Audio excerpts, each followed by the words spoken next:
Welcome to foodie mom channel. இன்றைக்கி நம்ம கோதுமை மாவு வச்சு கப் கேக்ஸ் எப்படி செய்கிறதுன்னு பார்க்கலாம். இதில் நான் சாக்லேட் சிப்ஸும் வால்நட்ஸும் யூஸ் பண்ணியிருக்கேன். உங்களுக்கு பிடிச்ச டாப்பிங்ஸை நீங்கள் யூஸ் பண்ணிக்கலாம். ஃப்ரூட்ஸ் கூட யூஸ் பண்ணலாம். முதல்ல இதுக்கு 2 கப்பு கோதுமை மாவு எடுத்துக்கிறேன். அது கூட அரை டீஸ்பூன் உப்பு சேர்த்துடலாம். அடுத்தது 2.5 டீஸ்பூன் பேக்கிங் பவுடர் இது கூட சேர்த்துடலாம்.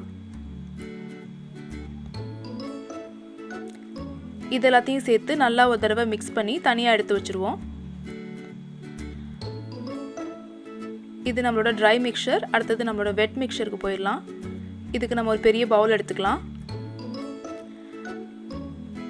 இதில் 2 முட்டையை ஃபஸ்ட்டு எடுத்துக்குவோம்.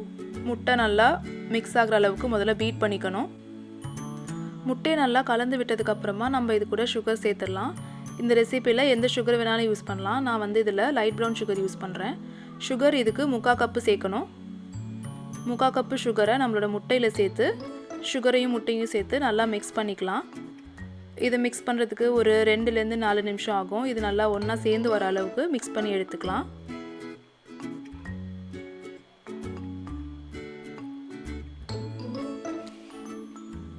இப்போ நம்மளோட சுகரும் முட்டையும் நல்லா மிக்ஸ் ஆகிடுச்சு. அடுத்தது இது கூட நம்ம பால் சேர்த்துடலாம். இதில் 1 கப்பு பால் எடுத்து வச்சுருக்கேன். இந்த பாலை நம்ம இப்போ இதில் சேர்த்து மிக்ஸ் பண்ணி விட்டுருவோம்.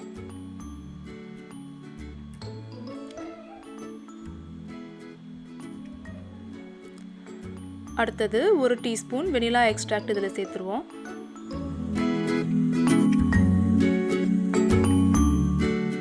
அடுத்தது நம்ம இது கூட எண்ணெய் சேர்த்துடலாம். இதில் நான் அரை கப்பு தேங்காய் எண்ணெய் யூஸ் பண்ணுறேன். எந்த எண்ணெய் வேணாலும் அரை கப்பு இதில் சேர்த்துக்கலாம். அதிகமாக ஃப்ளேவர் இல்லாத மாதிரி எண்ணெயாக சூஸ் பண்ணிக்கோங்க. முடிஞ்ச வரையும் கடலை எண்ணெயும் நல்லெண்ணெயும் இதில் சேர்க்காதீங்க. இப்போ நம்மளோட வெட் மிக்சர் ரெடி ஆயிடுச்சு. இப்போ நான் சாக்லேட் சிப்ஸை இந்த மாவில் போட்டு கோட் பண்ண போகிறேன். இதெல்லாம் 1 கப் சாக்லேட் சிப்ஸ் எடுத்து வச்சுருக்கேன்.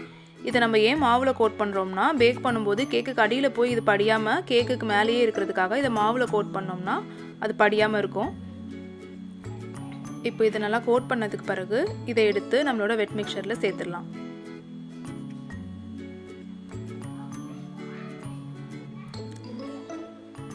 இந்த மாவை இந்த மிக்சரில் சேர்த்ததுக்கு பிறகு ரொம்ப கலக்க வேணாம். இந்த மாவு ஃபுல்லாக ஈரமாகிற அளவுக்கு கலக்கினாலே போதும்.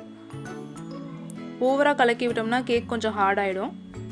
ஒருவேளை உங்ககிட்ட மஃபின் பேன் இல்லை அப்படின்னா இதை நார்மல் கேக்காக கூட நீங்கள் பேக் பண்ணிக்கலாம். மஃபினாக தான் பண்ணணும்னு அவசியம் இல்லை. கொஞ்சம் பேக்கிங் டைம் அதிகமாகும், அவ்வளோதான்.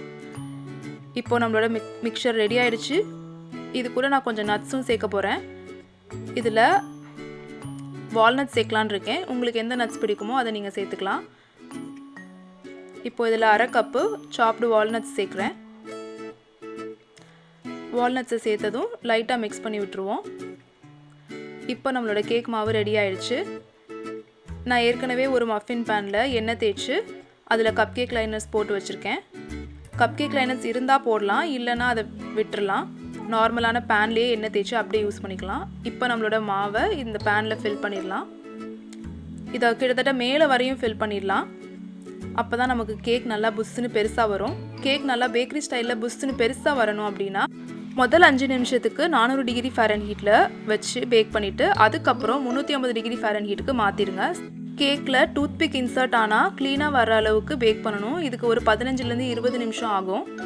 முதல்ல 5 நிமிஷம் அதிக டெம்பரேச்சர்லையும் அப்புறம் 15 நிமிஷம் கம்மியாகவும் வச்சு பேக் பண்ணிங்கன்னா இவ்வளோ சூப்பரான கேக் ரெடி ஆகிடும். கோதுமை மாவுலேயே இவ்வளோ சுவையான சூப்பரான மாய்ஸ்டான கேக் செய்யலாம். இதை நீங்கள் செஞ்சு உங்கள் குழந்தைங்களுக்கு கொடுங்க. இது டீ காஃபி கூடவும் ரொம்ப சூப்பராக இருக்கும். மறக்காமல் இந்த சேனலுக்கு சப்ஸ்கிரைப் பண்ணுங்கள், லைக் பண்ணுங்கள், ஷேர் பண்ணுங்கள். தேங்க்யூ.